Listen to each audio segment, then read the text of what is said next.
رحمان کے نام سے کہ جو بڑا مہربان اور نہایت رحیم، وہ پاک پروردگار عالم کہ جس کی قبضہ قدرت میں ہم سب کی جان ہے، وہ جب چاہے ہم سے ہماری زندگیوں کو چھین لے اور جب چاہے ہماری زندگیوں میں اضافہ کر لے۔ وہ پاک پروردگار عالم اتنا رحمان اتنا رحیم کہ ہمارے لاکھ گناہ کرنے کے باوجود ہمارے گناہوں کو ہمارے چہروں پر آشکار نہیں کرتا اور ہمارے سجدہ شکر کرنے سے ہمارے چہروں کو نور سے منور کرتا ہے۔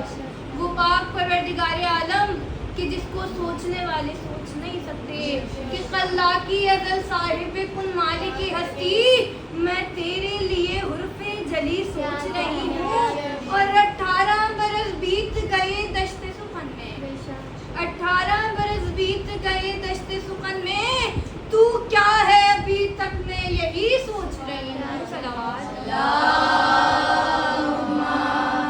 صلی علی محمد وآل محمد۔ شہ کے ہمراہ اگر عاشور کو ہوتے مسلم، شہ کے ہمراہ اگر عاشور کو ہوتے مسلم، دونوں حیدر ہیں یہ دشمن بھی گواہی دیتے اور ایک ہی شان سے کاندھے پہ رکھے مشکیزہ، ایک ہی شان سے کاندھے پہ رکھے مشکیزہ، بیچ دریا میں دو عباس دکھائی دیتے۔ بھائی عزیزان گرامی، مسلم کوئی عام شخص کا نام نہیں ہے، عام شخصیت کا نام نہیں ہے، مسلم شیروں میں سے ایک شیر کا نام ہے۔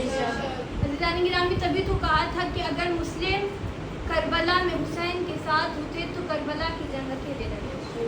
عزیزان گرامی، مسلم سفیر حسین بن کر کوفہ گئے، کوفے میں اکیلے سفیر حسین نے شان حسین کو بیان کیا اور کس انداز میں بیان کیا کہ جب خطبہ دینا شروع کیا تو چاروں طرف سناٹا چھا گیا۔ مسلم نے علی والے لہجے میں کہا کہ آج سفیر حسین کی زبان سے اس کے امیر حسین کی شان کیا ہے۔ بھئی مسلم نے کہنا شروع کیا بسم اللہ الرحمن الرحیم، ہم کی ساری اقسام ہے اس خدا کے لیے کہ جس نے محمد اور علی کو اپنی ذات کو ثابت کرنے کے لیے دلیل بنا کر، کہ جس نے محمد کو اپنی روح قرار دیا اور علی مرتضیٰ کو اپنا نفس بنایا، ان میں سے ایک کو مشیت کا تاج بنایا اور ایک کو اپنے ارادے کی تلوار۔ کہ بھائی مسلم کہتے ہیں کہ دونوں، مسلم کہتے ہیں بڑے سردار حضرت محمد مصطفیٰ اللہ کی طرف سے بولتے تھے، اللہ کے لیے بولتے تھے اور اللہ کے ساتھ بولتے تھے، اور چھوٹے سردار علی مرتضیٰ جو کام کرتے تھے اللہ کے ساتھ کرتے تھے، اللہ کے لیے کرتے تھے اور اللہ کی طرف سے کرتے تھے۔ اور اب دونوں سردار پاک و پاکیزہ حالت میں اپنے رب کی طرف رجوع کر گئے ہیں اور اس پوری روئے زمین پر ان کا وارث حسین ابن علی کے سوا نہیں ہے کہ دونوں طاہر تقی ہو کر واپس گئے۔ تم نے سوچا کہ اب کون مختار ہے، اب حسین ان کا وارث ہے، ان کی طرح ہر حلالی موالی کا سردار ہے اور روح یزدان ہے، نفس رحمان ہے، اس کا قائم مقام اور اظہار ہے اور بولنے میں وہ ہے مصطفیٰ کی طرح، بولنے میں وہ ہے مصطفیٰ کی طرح، دیکھنے میں علی جیسا کردار ہے اور ایک مشیت رہا ایک ارادہ بنا، ایک مشیت رہا ایک ارادہ بنا، اس کا دونوں سے منصب زیادہ بھی ہے اور فاطمہ کا پسر ایک ہی وقت میں خود مشیت بھی ہے اور ارادہ بھی ہے۔ مسلم کہتے ہیں کہ اے کوفے والوں، کون حسین ابن علی؟ کہ میرا شبیر وہ ہے کہ دیکھا جسے، میرا شبیر وہ ہے کہ دیکھا جسے، بات کرتے ہوئے میں نے قرآن سے، اور ہم تو آپس میں کرتے ہیں سرگوشیاں، ہم تو آپس میں کرتے ہیں سرگوشیاں، وہ سرگوشی کرتا ہے دامن سے اور باخدا خیر کی جتنی اقسام ہیں، باخدا خیر کی جتنی اقسام ہیں سب ہے لپٹی ہوئی اس کے دامن سے، اور جن و انسان طائر ملک و سما، جن و انسان طائر ملک و سما، سب پہ حجت کا اقرار بھی فرض ہے اور جو ہے باخبر باپ کے نام سے اس پہ شبیر کا پیار بھی فرض ہے۔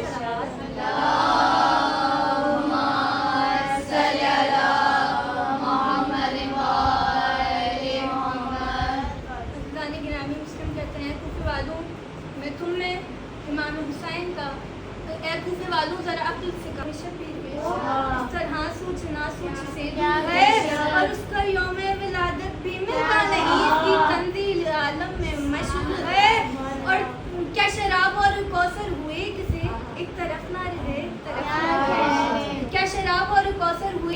جبریل اس کا جھولا جھولا گانے والوں کے وہ گیت سنتا رہا اس کو جبریل لوری سناتا رہا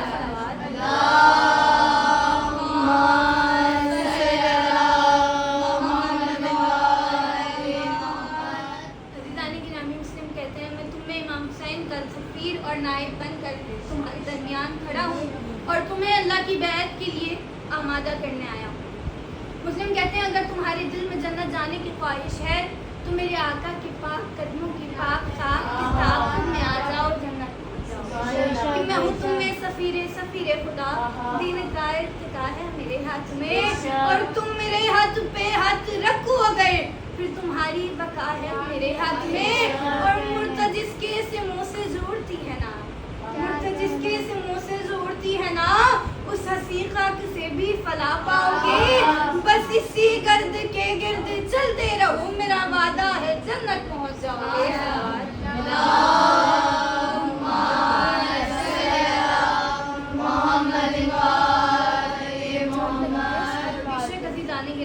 امام حسین کے قدموں کی خاک اسی لیے تو ہم کہتے ہیں کہ ہمیں جنت سے زیادہ خواہش کربلا ہے. عزیزان گرامی جب جناب مسلم سے کہا گیا کہ ہمارے امیر کو سلام کرو تو اس وقت جناب مسلم نے ایک جملہ کہا کہ میرا امیر صرف اور صرف حسین. تو آئیے آج اس فرش اعظم پر اس امیر کو اس کے سفیر کے پسران کا غصہ دیتے ہیں کہ ددارا نے بس تمہیں چڑھ بلا رونے میں بخل نہ کرنا. آج اس فرش اعظم پر علی کے نواسوں کے مسائل بیان کر رہی ہوں. عزاداروں ان شہزادوں کے مسائل بیان کر رہی ہوں کہ جنہوں نے اپنے بابا کا سر تن سے جدا کر دیا. عزاداروں نے مظلوم کربلا مسلم کوفے کے لیے روانہ ہوئے ہیں. دونوں شہزادے مسلم کے ہمراہ ہیں. اب جیسے ہی کوفہ پہنچے جناب مسلم نے مغرب کی نماز پڑھائی. جب نماز پڑھانے کھڑے ہوئے تھے نا عزاداروں ہزاروں کی تعداد میں نمازی موجود تھے لیکن جب نماز کو تمام کیا کیا دیکھا ایک نمازی بھی موجود نہیں ہے.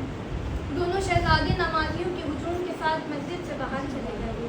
عزاداروں دونوں شہزادے جس دروازے پر جاتے ہیں وہ دروازہ بند ہے. چھوٹا شہزادہ بڑی شہزادی کو مخاطب کر کے کہتا ہے بھائی کیا اس پردیس میں ہمارا کوئی اپنا نہیں ہے؟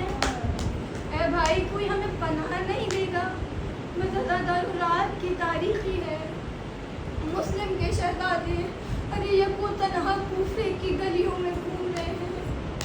عزادارہ نے مظلوم کربلا رات کا وہ پہر ہے کہ ہاتھ کو ہاتھ سجائی نہیں دیتا. کتنے میں چھوٹا شہزادہ ایک چیز سے ٹکرایا اور زمین پر گر گیا. عزادارہ جیسے ہی گرا ہے تو تڑپ گیا. کہتا ہے بھیا ارے کیا کوفے والے لاشوں کو دفن نہیں کرتے؟ عزاداروں کہتا ہے بھیا میرے بابا کا سر تن سے جدا ہے. ارے بابا کو دفن کیوں نہیں کیا؟ بس عزادارہ نے مظلوم کربلا ارے شہزادوں کی تقدیر ارے شہزادوں کو حارث کے گھر لے آئی. حارث کی زوجہ نے دونوں شہزادوں کو ایک حجرے میں بنا دی. کہا رات بسر ہونے دو صبح آزاد کر دوں گی. بس کوئی آواز نہ کرنا آپس میں بات نہ کرنا حارث آنے والا ہے. بس دروازے کو بند کیا. دونوں شہزادے باہوں میں باہر ڈال کر سو گئے. عزاداروں آدھی رات کا پہر ہوا. دونوں شہزادے اچانک سے اٹھے اور رونے لگے. اتنے میں حارث گھر آیا. رونے کی صدا کو سنا. کہا گھر میں کون ہے؟ کہا کوئی نہیں ہے. تلاش کرتا ہوا اس حجرے میں جا پہنچا. ارے اندھیرے میں ہاتھ مارنا شروع کیے. ارے دونوں شہزادوں کے بال حارث کے ہاتھوں میں آ گئے. ارے بالوں کو ہاتھوں سے گھسیٹتا ہوا ارے خود گھوڑے پر سوار ہو گیا. دونوں شہزادوں کو گھسیٹتا ہوا ارے تماچے لگاتا ہوا فرات تک لایا. عزاداروں دونوں شہزادوں کو ڈرانا شروع کیا. کہتا ہے اپنے اپنے کرتے اتارو میں تمہارے سر کو تن سے جدا کر دوں گا. عزاداروں بڑے شہزادے نے کرتا اتارا. دیکھا کہ چھوٹا شہزادہ رو رہا ہے.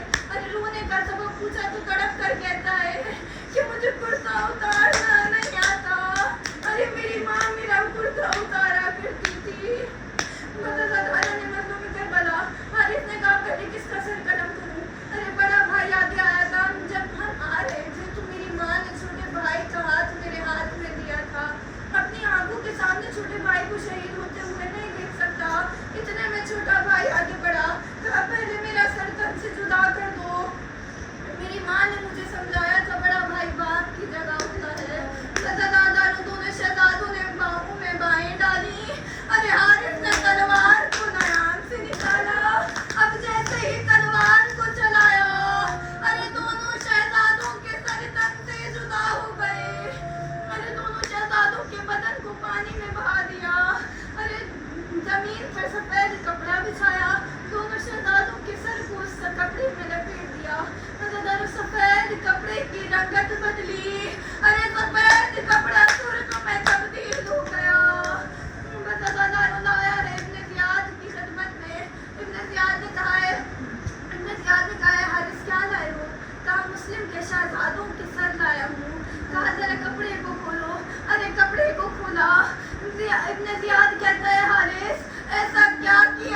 تمہیں معلوم ہے مجھ پہ جو بھی تھی، مجھے معلوم ہے تم پہ جو بھی تھی. ارے مسلم چادر کا گلا نہیں کر رہی، کیونکہ جانتی ہو زینب وہ